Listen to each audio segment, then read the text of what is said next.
M news కి స్వాగతం. దాతల సహకారంతో అత్తమూరు గ్రామంలో వెంచేసి ఉన్న శ్రీ విఘ్నేశ్వర స్వామి వారికి సమర్పించిన రజిత కవచానికి తాడిబుజ్జిరెడ్డి తమ ఆలయ కమిటీ సభ్యుల ఆధ్వర్యంలో ముఖ్య అతిథులుగా విచ్చేసిన గ్రామ పెద్దల సమక్షంలో పంచామృత అభిషేకాలు, ప్రత్యేక పూజలు చేసిన అనంతరం స్వామి వారికి అలంకరించారు.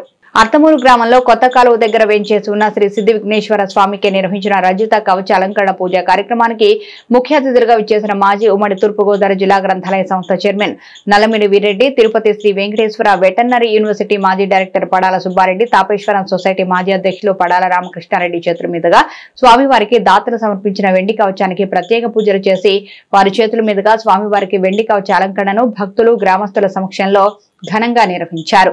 స్వామివారిని ఎమ్మెల్సీ తోట త్రిమూర్తులు దర్శించుకున్నారు. అనంతరం ఆలయ కమిటీ సభ్యులు తోట త్రిమూర్తులను ఘనంగా సత్కరించారు.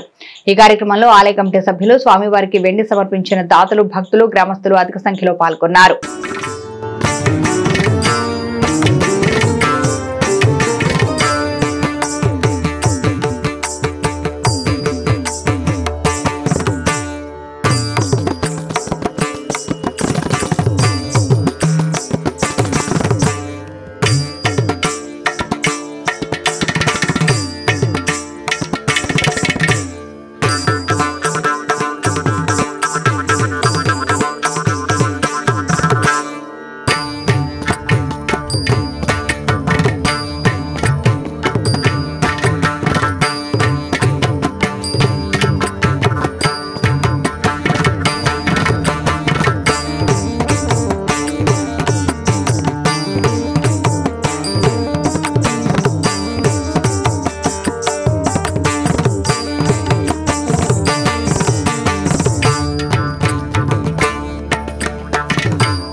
మరిన్ని తాజా వార్తా విశేషాల కోసం ఎం న్యూస్ ని సబ్స్క్రైబ్ చేయండి, మీ మిత్రులకు షేర్ చేయండి.